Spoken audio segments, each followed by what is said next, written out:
साथ उस तहसील में जो पैसा बच रहा है, उस पैसे के दो ही उद्देश्य हो सकते हैं, या तो समाज के लिए स्थायी संपत्ति खरीदे, और उसके अलावा दूसरा विकल्प है केवल और केवल हम शिक्षा के ऊपर उस फंड को खर्च करें। हमारे भामाशाह भी जब उनके पास कोई रसीद कटाने आए तो इस बात के लिए वो अवगत कराए कि भाई साहब बहुत अच्छी बात है, बच्चियों की शादी कर रहे हो, इससे अच्छा कोई काम नहीं है, लेकिन अगर इसमें पैसा बचता है तो वो शिक्षा पे खर्च होना चाहिए।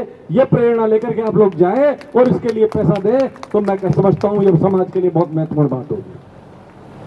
हमारी महासभा, जिसका एक लंबा इतिहास है, 120 साल पुरानी संस्था है, हम सब लोगों को एक छतरी के नीचे आने की आवश्यकता है। हम अलग अलग समितियां बना लेते हैं, अलग अलग हम लोग, ये तहसीलें तो बननी है, लेकिन हम लोगों को एक अम्ब्रेला के नीचे आना पड़ेगा, एक आवाज पे चलना पड़ेगा। हमको अध्यक्ष को अध्यक्ष मानना पड़ेगा, चाहे वो हमारा राष्ट्रीय अध्यक्ष हो, प्रदेश अध्यक्ष हो, जिला अध्यक्ष हो या तहसील अध्यक्ष हो।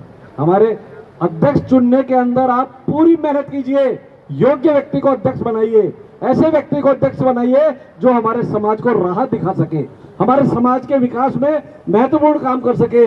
लेकिन अगर किसी को अध्यक्ष बना दिया तो फिर हमें उसे अध्यक्ष मानना ही मानना है, उसके इशारे पे हमें चलना है, उसके जो बताए रास्ते पे चलना है, तब हमारे समाज का विकास हो सकेगा। ऐसी मैं आप लोगों से अपील करता हूं कि आप लोग अध्यक्ष को अध्यक्ष मानिए, समाज को एक अम्ब्रेला के नीचे लेकर के आइए। और आज हमारे मंच के ऊपर कोई राजनीतिक नेता आता है तो उसको ये बता दीजिए कि जांगीड़ समाज वो समाज नहीं है जो सोया हुआ था। आज हम लोग जाग गए हैं, संख्या में भी हम कम नहीं है। और जब ये राजनीतिक गिनती की बात आए, जैसा भाई राकेश जी ने बताया, हमको चाहे हम कुछ भी लिखते हो, लेकिन पहला शब्द जो हमारा जनगणना में होगा वो केवल और केवल जांगीड़ होगा। इस बात का आप लोग ध्यान रखिए। जनगणना जब होगी तो पहला शब्द जांगीड़ लिखना है, फिर चाहे आप शर्मा लगाओ, पवार लगाओ, हर्षवाल लगाओ या कुछ भी लगाओ, लेकिन पहला शब्द हमको जांगीड़ लिखना है, ताकि हम संख्या बल के मामले में किसी भी स्थिति में पीछे नहीं रहे। बंधुओं, राकेश भाई जी ने जैसे अभी हमें कहा कि हम लोग राजनीति में हैं कहां, जैसे अभी मैंने आपको आईएएस वाली बात कही, वैसे ही राकेश जी ने अपनी पीड़ा दिखाई राजनीति की।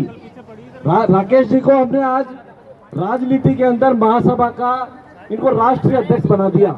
इनका उचित है समाज के समक्ष पीड़ा रखना। मैं आप लोगों को कहना चाहता हूं कि राजनीति के मामले में अगर हमें आगे बढ़ना है तो राजनीति में केवल और केवल सिर गिने जाते हैं।